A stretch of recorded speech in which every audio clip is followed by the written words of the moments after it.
Okay, Assalamu alaikum. Let's start with today's lecture. So, in this line, 6 will be divided by 7 and answer will be stored in variable A.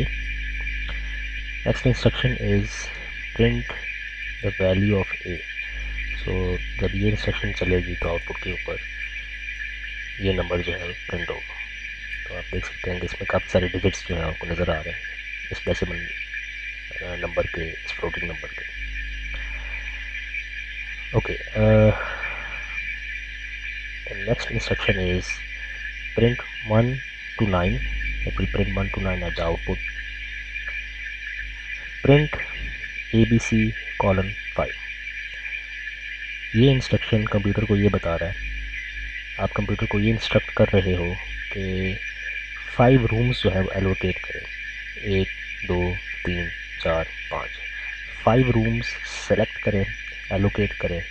और 5 rooms select करने के बाद मतलब ये boundary हो जाएगी. ठीक है, this will be the boundary क्योंकि 5 रूम्स ओनली एलोकेट हो रहे हैं, बाकी रूम्स नहीं एलोकेट हो रहे.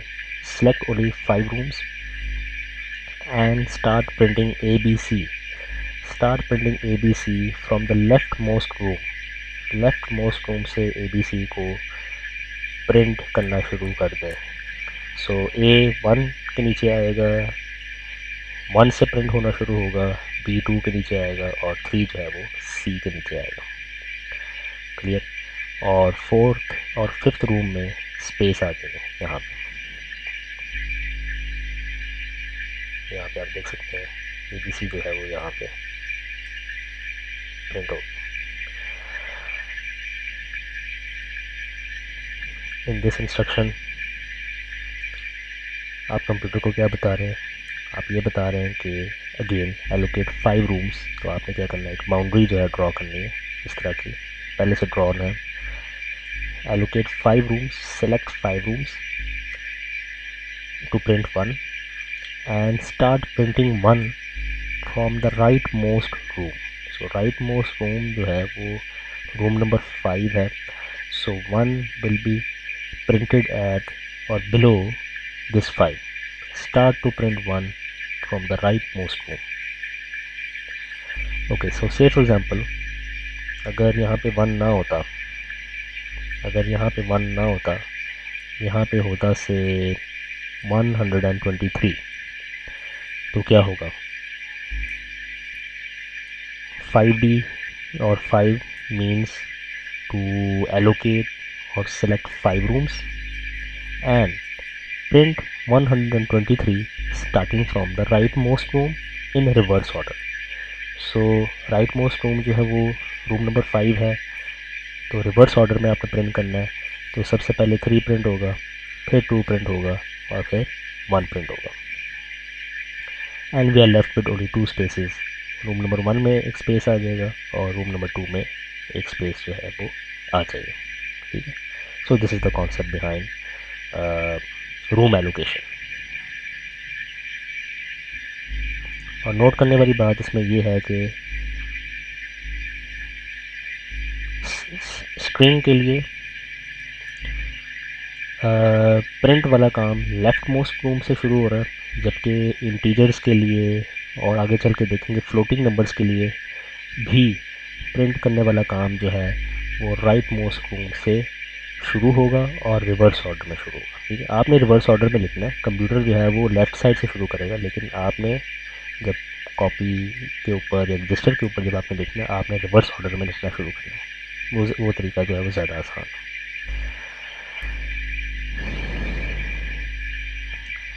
A colon 9.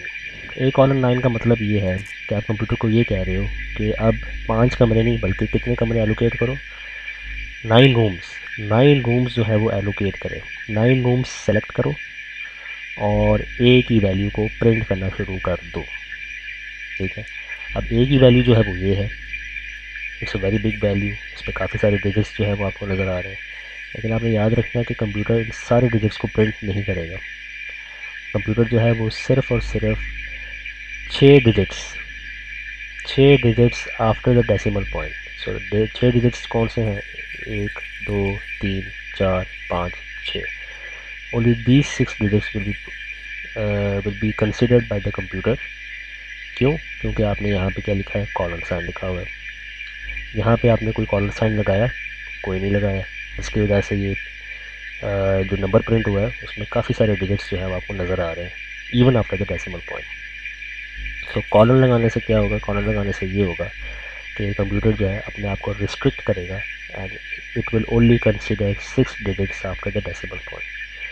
तो 6 डिजिट्स कौन कौन से, 0.857114 और ये जो 2 है, 28 आगे लिखा हो, 228 राउंड ऑफ होके 3 हो जाएगा।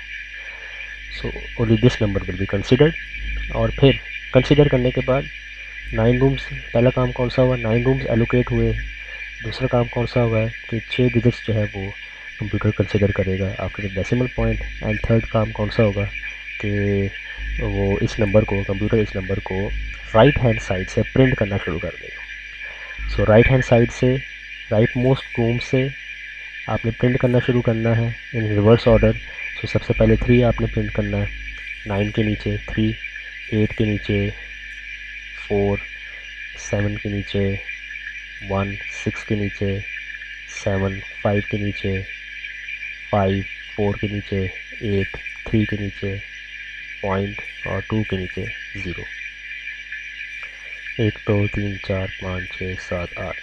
So 8 rooms will be allocated. 6 7, हाँ 8 rooms will be occupied by this number और सिर्फ एक स्पेस जो है वो बाकी बच जाएगी। तो फाइनल रिजल्ट जो है वो आपको कुछ इस तरह का नज़र आएगा, ये ठीक है। सो ओनली 1 रूम एम्प्टी होगा और वो रूम शुरू वाला रूम होगा।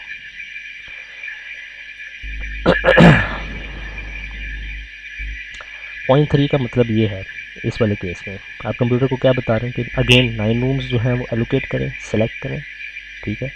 और सेलेक्ट करने के बाद सिर्फ 3 डिजिट्स जो है वो आपने कंसिडर करना है, बस, ठीक है। पॉइंट 3 का मतलब ये है कि only consider 3 digits after the decimal point of this number, ये वाला नंबर, इस नंबर के अंदर जो डेसिमल पॉइंट है, उस डेसिमल पॉइंट के बाद सिर्फ 3 डिजिट्स जो है वो कंसिडर करना है। So we are left with 0.857, ठीक है। अब सवाल ये पैदा होता है कि कंप्यूटर ने इस वाले नंबर को क्यों कंसिडर किया, जो बॉक्स के अंदर लिखा हुआ है इसको क्यों नहीं कंसिडर किया, क्योंकि कॉलन लिखा हुआ है यहाँ पे। फिर दूसरा सवाल ये पैदा होता है कि कंप्यूटर ने सिर्फ 7 तक क्यों कंसिडर किया, 143 को क्यों नहीं कंसिडर किया, क्योंकि आपने यहाँ पे पॉइंट 3 लिखा हुआ। सो this will be the final thing or item that will be printed at the output starting from the rightmost room। 9 कमरे जो allocate हुए हैं, 9 rooms जो select हुए हैं, जो आखिरी वाला रूम है वहाँ से 0.857 प्रिंट होना शुरू होगा इन रिवर्स ऑर्डर। तो 9 के बिल्कुल नीचे 7 प्रिंट होगा, ये वाला, फिर 8 के नीचे 5 प्रिंट होगा, फिर 8 प्रिंट होगा, फिर पॉइंट और फिर 0 प्रिंट होगा। So the final output will look something like this। अच्छा, अब आप कुछ चीज़ें नोट करने वाली, नंबर 1, कुछ बातें बल्कि नोट करने वाली। नंबर 1, स्ट्रिंग के साथ कोई लेटर आपने नहीं लिखा। इंटीजर और फ्लोटिंग नंबर को प्रिंट करने के लिए D आपने यहाँ पे लिखा, फ्लोटिंग नंबर के लिए F लिखा। आपने याद रखना, स्ट्रिंग को जब आपने प्रिंट करना हो तो कोई लेटर नहीं लिखते। इंटीजर को जब प्रिंट करना हो तो D लिखना ज़रूरी है। फ्लोटिंग नंबर को प्रिंट करना हो तो F लिखना जो है वो ज़रूरी है, ठीक है। अच्छा, इस तरीके से यानी F स्ट्रिंग की मदद से आइटम्स को प्रिंट करने का फ़ायदा क्या? फ़ायदा ये कि ये देखें कि इस वाले केस में देखें, इस वाले केस में ऑटोमेटिकली एक स्पेस शुरू में आ रहा है, जबकि आपने एफ स्ट्रिंग के अंदर कहीं स्पेस नहीं डाला। सिमिलरली इस वाले केस में ऑटोमेटिकली 1 2 3 4 स्पेसेस आउटपुट पे आए हैं, जबकि आपने कोड के अंदर कोई स्पेस नहीं लिखा। तो सबसे बड़ा फ़ायदा एफ स्ट्रिंग यूज़ करने का ये है, यानी एफ स्ट्रिंग यूज़ करने का फ़ायदा सबसे बड़ा ये है कि आप स्पेसेस आउटपुट के ऊपर लेके आ सकते हैं without typing any space inside the print statement. For example अगर मैं आपको कहता हूँ कि 100 स्पेसेस लेके आओ आउटपुट के ऊपर और 100 स्पेसेस के बाद 5 प्रिंट करो, 100 स्पेसेस के बाद 5 प्रिंट करो। तो इसका एक तरीका ये है कि आप यहाँ पे प्रिंट स्टेटमेंट लिखो, ठीक है, और 99 टाइम्स स्पेस जो है प्रिंट करें और एंड पे जाके 100 टाइम्स जो है वो स्पेस प्रिंट करें और एंड पे जाके 5 लिखें। ये टाइम कंज्यूमिंग है। सबसे आसान तरीका क्या है, प्रिंट लिखें एफ स्ट्रिंग, ठीक है, कर्ली ब्रैकेट्स डालें, कॉलन डालें, 5 को आपने प्रिंट करना है, 5 को यहाँ पे लिखें, ठीक है, और 5 से पहले 100 स्पेसेस है, देयर आर 100 स्पेसेस बिफोर 5, और 5 बजाते खुद रूम नंबर 101 के नीचे है, so you have to allocate 101 rooms to print 5, और ऑटोमेटिकली बाकी 100 रूम्स में क्या आ जाएंगे, स्पेस आ जाएंगे। This is the biggest advantage of using f string.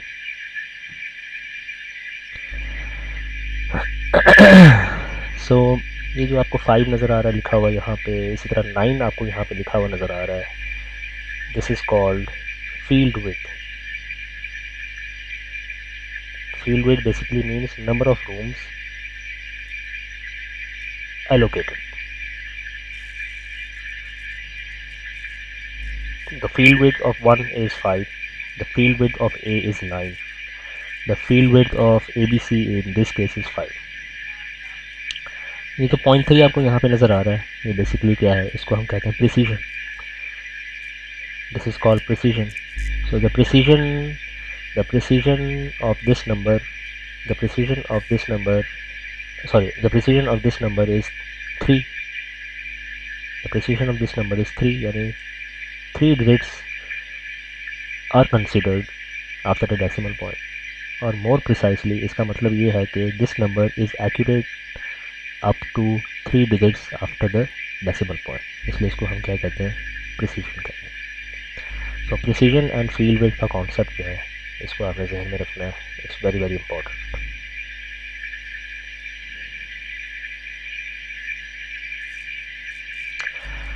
And yes, तो फील्ड विथ और प्रिसीजन के साथ अगर आपने काम करना है, you have to use curly brackets use करना ज़रूरी है, एंड कर्ली ब्रैकेट्स के अंदर कॉलन का जो साइन है, कॉलन जो है वो भी यूज़ करना ज़रूरी है। ओके जी, so next print F A से क्या होगा, अगेन सेम 0.857 प्रिंट होगा, उसके बाद 1 से लेकर 9 तक जो है ये प्रिंट होगा। ओके, सो अब इस वाली लाइन में और इस वाली लाइन में एक डिफरेंस है, और वो डिफरेंस जो है वो ग्रेटर देन साइन। अब ग्रेटर देन साइन कंप्यूटर को ये बता रहा है कि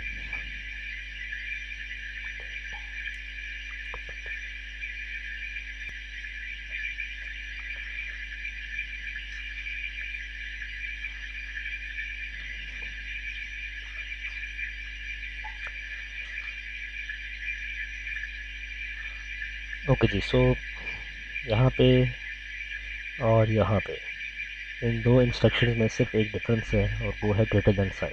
ग्रेटर देन साइन कंप्यूटर को ये बता रहा है कि अगेन मतलब ये 5 कंप्यूटर को ये बता रहा है 5 रूम्स जो हैं वो एलोकेट करें, 5 रूम्स जो हैं वो एलोकेट करें किसको प्रिंट करने के लिए, ABC को। लेकिन ABC को अब आपने प्रिंट करना है starting from the last room, तो लास्ट रूम जो है वो 5 है, तो यहाँ पे C आ जाएगा, यहाँ पे B आ जाएगा और यहाँ पे A आ जाएगा। तो इस वाली एग्जांपल में ABC प्रिंट होना शुरू हुआ था रूम नंबर 1 से, यहाँ पे ABC प्रिंट होना शुरू होगा रूम नंबर 5 से इन रिवर्स ऑर्डर, तो C फिर B फिर A, ठीक है, इस तरह से आप याद रखें। या आप ये कह सकते हैं कि रूम नंबर 3 से प्रिंट होना शुरू होगा, A B and C। So greater than sign what it does is it prints the string starting from the right hand side or rightmost room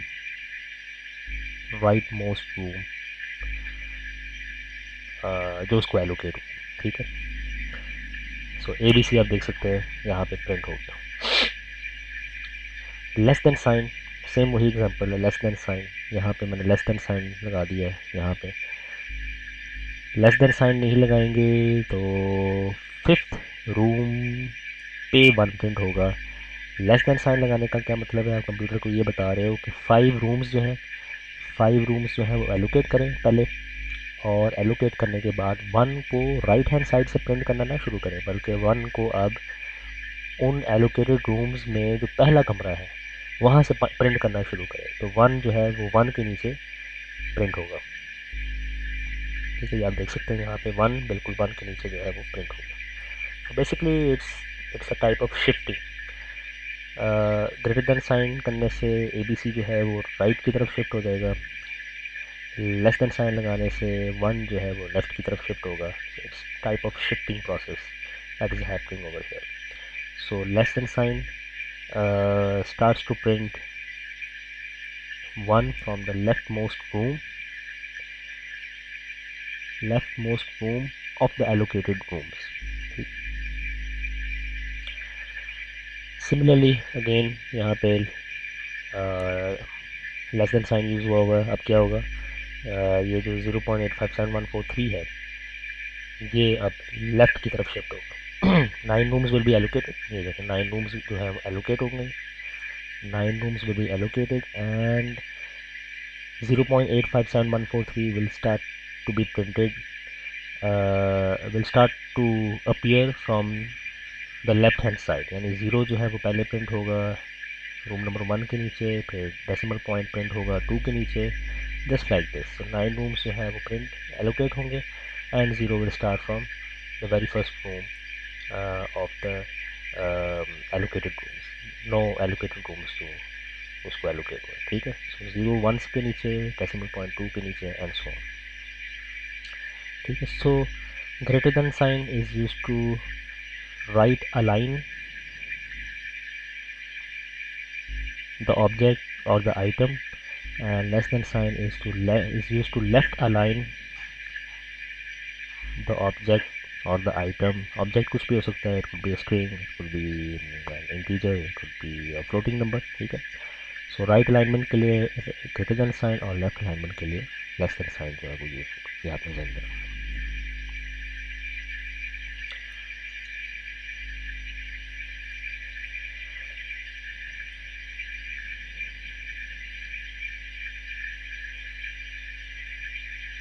okay जी, सो ये एक एक्सरसाइज आप लोगों ने खुद करनी है।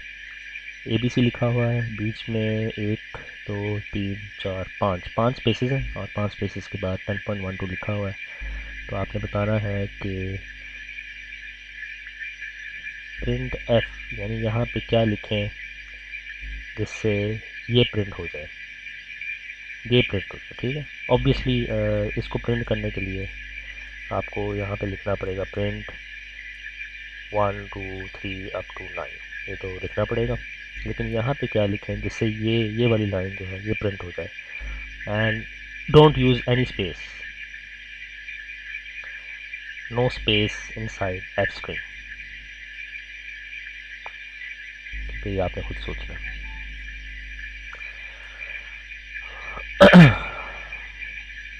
ओके जी, सो इन दिस एग्जांपल सबसे पहले कौन सी लाइन चलेगी, ये वाली लाइन चलेगी, फिर उसके बाद ये वाली लाइन चलेगी foo1, तो foo1 वाली लाइन चलेगी, फंक्शन कॉल हो रहा है, 1 will be transferred to A, B के अंदर 3 आ जाएगा एंड फंक्शन जो है वो कंप्यूटर जो है फंक्शन के अंदर आएगा और रिटर्न A+B वाली लाइन को रन करेगा।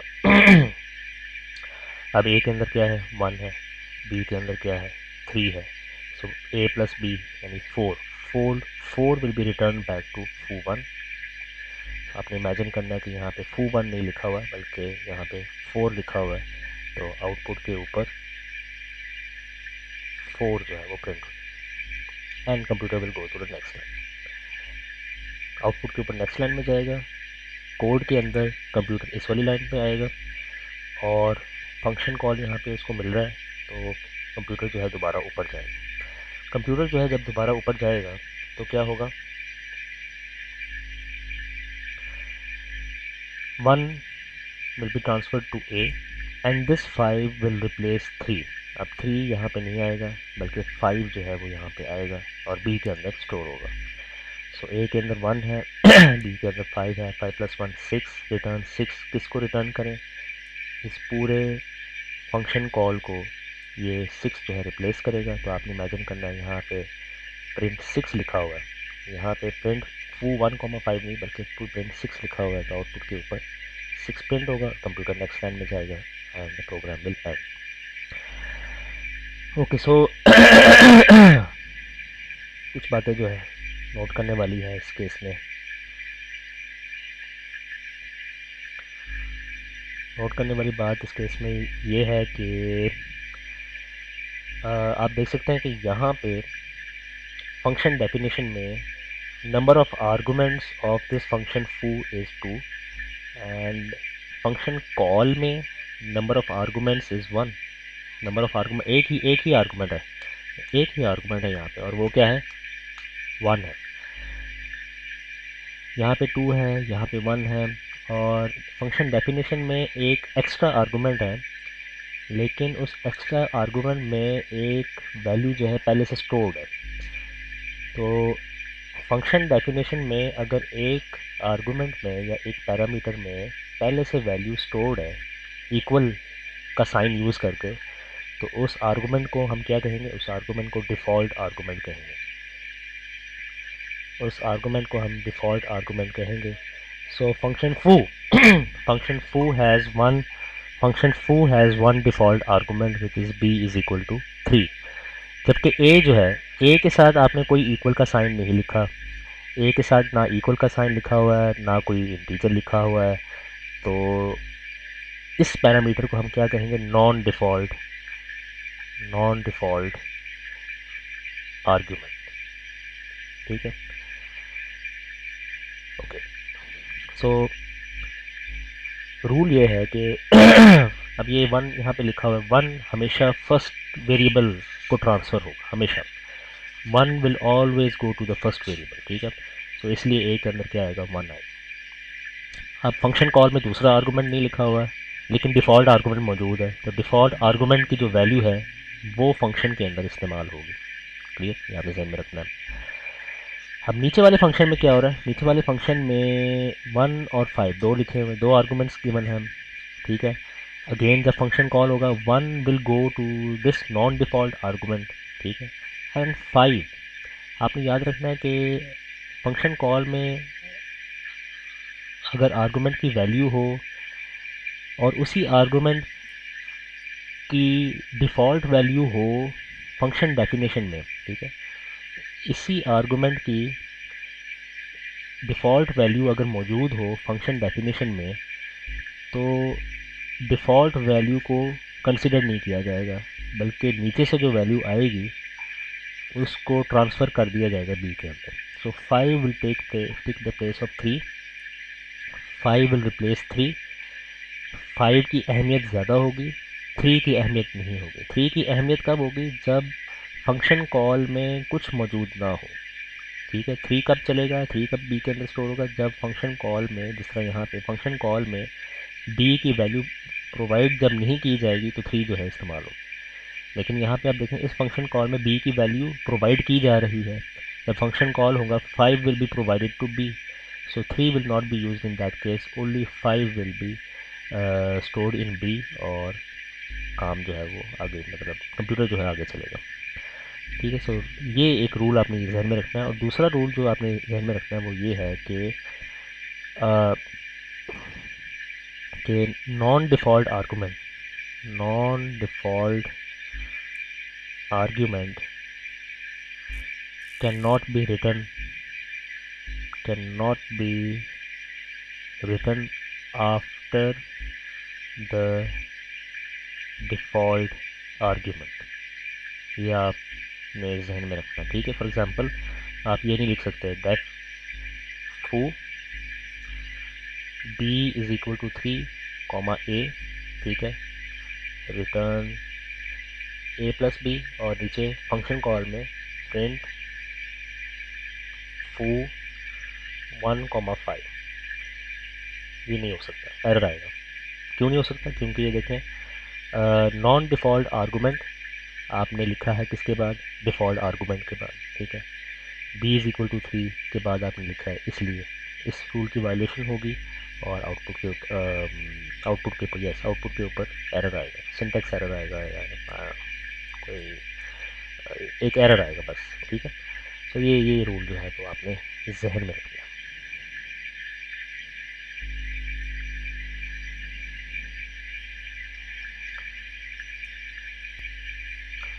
ओके जी, तो कोड मैंने लिखा है स्पाइडर के अंदर, आप देख सकते हैं कि जब मैंने इसको प्ले किया तो यह सिंटेक्स एरर जो है आउटपुट के ऊपर आया, non default argument follows default argument. So non default argument जो कि इस केस में सी है, it can not be written after default argument, यहाँ पे ध्यान रखना है।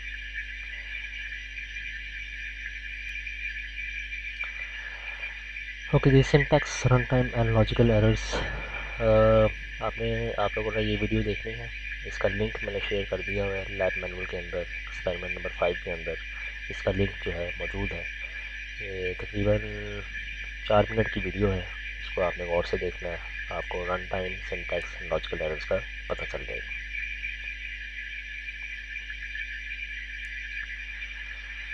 ओके जी, environment diagram of user defined function. तो से फॉर एग्जांपल ये कोड है मेरे पास और इसकी एनवायरनमेंट डायग्राम जो है वो ड्रॉ करनी है, और इस कोड में एक फंक्शन जो है वो मौजूद है, the function is foo। So using pen and paper आपने एनवायरनमेंट डायग्राम ड्रॉ करनी है। तो सबसे पहले आपने क्या करना है, आपने 2 कॉलम्स जो है वो बनाने हैं, एक का नाम आपने रखना है फ्रेम्स और दूसरे कॉलम का नाम आपने रखना है ऑब्जेक्ट्स, ठीक है। ये 2 कॉलम्स हैं। जब ये वाली लाइन चलेगी, डेफ foo वाली लाइन चलेगी, चलने के बाद क्या होगा, फ्रेम्स वाले कॉलम में एक फ्रेम बनेगा, एक बॉक्स बनेगा, और उस बॉक्स में जो फंक्शन नेम लिखा हुआ है foo, वो यहाँ पे आपको नज़र आएगा, ठीक है। foo, तो आपने foo लिख देना है यहाँ पे बॉक्स के अंदर, बॉक्स को बेसिकली फ्रेम कहते हैं। और ऑब्जेक्ट्स वाले कॉलम में ये पूरा फंक्शन नेम विद पैरामीटर्स आपको नज़र आएंगे। तो function name again is foo, parameters a, b, तो ब्रैकेट्स a, b ब्रैकेट भी लिखना ज़रूरी है, ठीक है। सो ऑब्जेक्ट्स वाले कॉलम में आपको ये नज़र आएगा, फ्रेम वाले कॉलम में आपको ये नज़र आएगा, और this name foo will be connected to this name foo will be connected to this name foo। अच्छा, अब इसमें थोड़ी सी कन्फ्यूजन है। यू कैन थिंक कि ये वाला जो नेम है ये फंक्शन का ओरिजिनल नेम है, original, this is the original name of the function, original name of this function is foo, जबकि ये वाला जो foo है, ये वाला जो नेम है, this is the nick name of that function, this is the nick name of function foo। So इस फंक्शन का ओरिजिनल नेम भी foo है और इस फंक्शन का निक नेम भी foo है, ठीक। तो लेफ्ट हैंड साइड पे जो चीज़ें आपको नज़र आएंगी वो basically specially related to function से रिलेटेड जो नेम्स आपको नज़र आएंगे वो बेसिकली निक नेम्स होंगे, और राइट हैंड साइड पे आपको जो फंक्शन नेम्स नज़र आएंगे वो फंक्शन के ओरिजिनल नेम्स होंगे। So just keep this thing in mind. फिर उसके बाद नेक्स्ट लाइन चलेगी ये वाली foo 2, 3, उससे क्या होगा, उससे ये होगा कि एक और बॉक्स जो है वो बनेगा, एक और फ्रेम बनेगा, एक और फ्रेम बनेगा foo के नाम से। तो foo के नाम से एक और फ्रेम बनेगा, and 2 will be transfer to a, 3 will be transfer to b, यानी यहाँ पे आपको a नज़र आएगा, a के अंदर 2 नज़र आएगा, b भी नज़र आएगा, और b के अंदर 3 जो है वो स्टोर होता हुआ नज़र आएगा। तो आपने इस तरह से इसको ड्रॉ करना है। फिर उसके बाद कंप्यूटर फंक्शन के अंदर आएगा c=1 वाली इंस्ट्रक्शन को चलाएगा। c=1 जब चलेगा तो क्या होगा, c यहाँ पे अपीयर होगा और यहाँ पे 1 आ जाएगा। सो 1 का मतलब ये है कि c1 का मतलब ये है कि 1 c के अंदर है, b3 का मतलब ये है कि 3 जो है b के अंदर है, a2 का मतलब ये है कि 2 जो है वो a के अंदर है। ओके, नेक्स्ट लाइन, ये वाली लाइन चलेगी a प्लस बी प्लस सी, और कंप्यूटर देखेगा कि a की वैल्यू जो है वो 2 है, यहाँ पे 2 पुट कर देगा। फिर देखेगा 3 b के अंदर है तो b की वैल्यू 3 पुट करेगा। c की वैल्यू 1 है तो कंप्यूटर देखेगा कि क्या करेगा, कंप्यूटर करेगा कि c की वैल्यू यहाँ पे 1 पुट करेगा। तो 2 प्लस 3 प्लस 1 इज़ 6। ठीक है, तो पहले सम वाला काम होगा। सम करने के बाद कंप्यूटर जो है दो काम और करेंगे। ठीक है, बेसिकली जब ये वाली लाइन चलेगी तो 3 काम होंगे। First the first task is to evaluate the return expression. ये रिटर्न के साथ जो कुछ भी लिखा होगा उसको कैलकुलेट करेगा, उसको चलाएगा। तो चलाने के बाद 6 आ गया। सेकंड काम क्या होगा, सेकंड काम ये होगा कि सेकंड बॉक्स के अंदर रिटर्न वैल्यू आपको नज़र आएगा, और रिटर्न वैल्यू की वैल्यू क्या होगी, 6 होगी। ठीक है, तो रिटर्न वैल्यू 6 यहाँ पे डिस्प्ले होगी। ठीक है, एंड उसके बाद थर्ड काम ये होगा कि कंप्यूटर जो है वो इस फंक्शन से बाहर आ जाएगा। जब कंप्यूटर इस फंक्शन से बाहर आएगा और इसको क्या करेगा, रिटर्न बैक करेगा 6, इसकी जगह पे यानी 6 आएगा। जब कंप्यूटर इस फंक्शन से बाहर आएगा तो ये जो आपने सेकंड बॉक्स ड्रॉ किया है, ये सेकंड बॉक्स जो है वो ख़त्म हो जाएगा, it will disappear, and you are only left with this single box foo, जो कनेक्टेड है किसके साथ, फू ए कॉमा बी के साथ। ठीक है, तो इसमें दो बातें जो है आपने याद रखनी। नंबर 1, जब कंप्यूटर फंक्शन से बाहर आ जाता है तो सेकंड बॉक्स जो है वो ख़त्म हो जाता है। ओके, अब आपने ध्यान में रखना है कि ये सेकंड बॉक्स कब बनेगा, जब कंप्यूटर फंक्शन के अंदर जाएगा।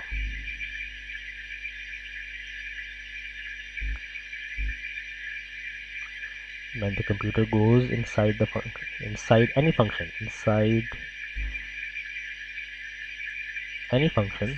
user defined function, any user defined function,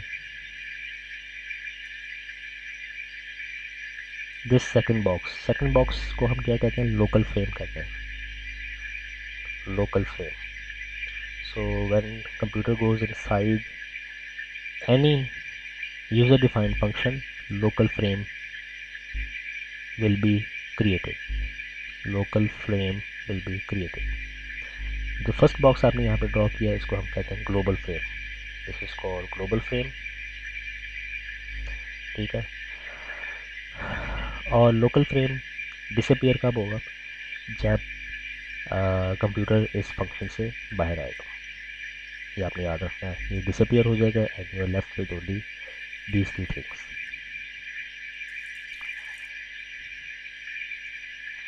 okay, अब सवाल ये पैदा होता है कि लोकल फ्रेम जो है गायब क्यों हो जाता है। तो इन सेकेंड सेमेस्टर और may be in fourth semester आप इसको ज़्यादा डिटेल में पढ़ेंगे। तो ये बेसिकली स्टैक का कॉन्सेप्ट है। स्टैक्स जो है आप फ्यूचर किसी एक कंप्यूटर या प्रोग्रामिंग कोर्स में डिस्कस करेंगे।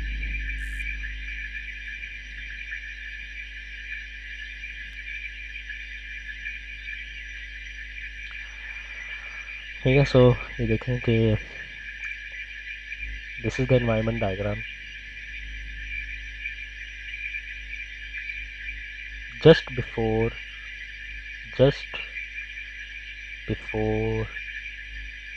the computer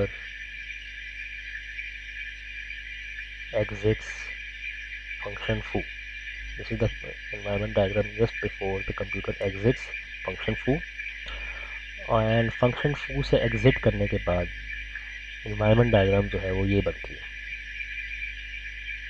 this is the environment diagram just after the computer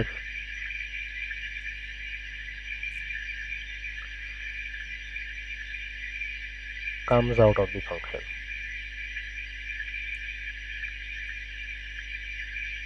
ठीक है, तो इन दो चीज़ों को आपने ध्यान में रखना। So this is the environment diagram and ये ग्लोबल फ्रेम है, इसको लोकल फ्रेम कहते हैं। collection of frames, collection of global and local frames is called environment diagram. It's called environment, it's called environment. ठीक है, collection of local and global frame is called environment. और ऐसी diagram जिसमें global frames and local frames हो, global frames भी हों और objects के साथ उसकी कनेक्शंस दिखाई गई हों, ऐसी डायग्राम को हम क्या कहेंगे? एनवायरनमेंट डायग्राम कहेंगे, एनवायरनमेंट डायग्राम।